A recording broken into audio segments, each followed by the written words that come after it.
ভাই গরিব মানুষে দিব তো। ভাই ভালো দুটো শাড়ি দেন তো। ভাই মার জন্য আর বোর জন্য দামি দেয় দুটো শাড়ি দেন। এই শাড়িটা মানে মার জন্য ভালো হয়, একটু দামি দৃষ্টি হবে, ঠিক আছে। এই দামি শাড়ি এটা বোর জন্য ভালো হয়। ভাই মা এই মার ইটা একটু কালারটা একটু চেঞ্জ করে দেওয়া যায় না ভাই? বোর এইটা জন্য কি ঠিক আছে ভাই? ভাই লাল লাল ঠিক আছে, এই মার জন্য এটা, বোর জন্য এটা। আচ্ছা, দুইটাই গেল। দুইটা জাকাতের একটু শাড়ি দেন ভাই, সবচেয়ে কম দামি আর কি, সবচেয়ে কম দামি? সবচেয়ে কম দামি। জাকাতে সবচেয়ে কম দামি শাড়ি নেবেন? হ্যাঁ ভাই। সবচেয়ে কম দামি শাড়ি ভাই। ভাই দেন এগুলা সবচেয়ে কম দামি, এগুলা দেন কতগুলা। এই সব কম দামি শাড়ি এগুলো। কালার দেওয়া লাগবে না, আপনি 5-6টা দেন তো।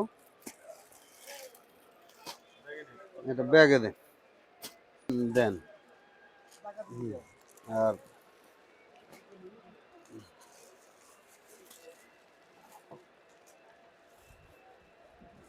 ভাই কি কিনতেছেন?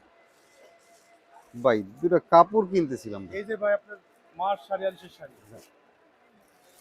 ভাই ভাই দাঁড়ান দাঁড়ান, এ এই দুটো কি মায়ের আর বোর? জি ভাই। কাপড় দুটো সুন্দর আছে না বাবা? অনেক ভালো শাড়ি। মায়ের শাড়ি, কাপড় শাড়ি। তো মায়ের শাড়ি আর বোর শাড়ি দুটো তো সুন্দর কিনছেন, ওই ভাই আপনি কি কাপড় কিনছেন? ভাই জাকাতের জন্য কাপড় কিনছি। এই যে যে জাকাতের কাপড় কিনছেন, আর এই যে মায়ের জন্য বোর জন্য কিনছেন ভাই, তো মায়ের জন্য বোর জন্য দামি কাপড় কিনলেন, তো এই জাকাতের কাপড়গুলো যে মশারির মতো কাপড় কিনলেন, এই কাপড় পরবে কিনা? ভাই গরিব মানুষে দিব তো। তো গরিব মানুষে দিবেন, গরিব মানুষ মানুষ না? অবশ্যই ভাই মানুষ। এই যে আপনারা যারা জাকাত দেন, এই যে তেনার মতো মশারির মতো কাপড় দেন জাকাত, আর মায়ের জন্য বোর জন্য কিনেন দামি দামি কাপড়, এই কাপড় কোনো কাজে লাগবে?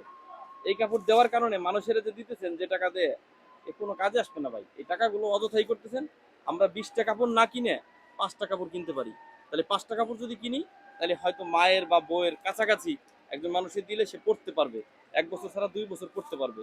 আর এই যে মশারির মতো যে কাপড়গুলো আপনারা দেন, এগুলো না দেওয়ার চেয়ে না দেওয়াই ভালো। কারণ দেন বছরে একবার, আর সারা বছর একটা মানুষ রিক্সা চালায় কষ্ট করে ইনকাম করে বউরে যে কাপড়টা দেয়, সেই কাপড়টা 2 বছর পরে।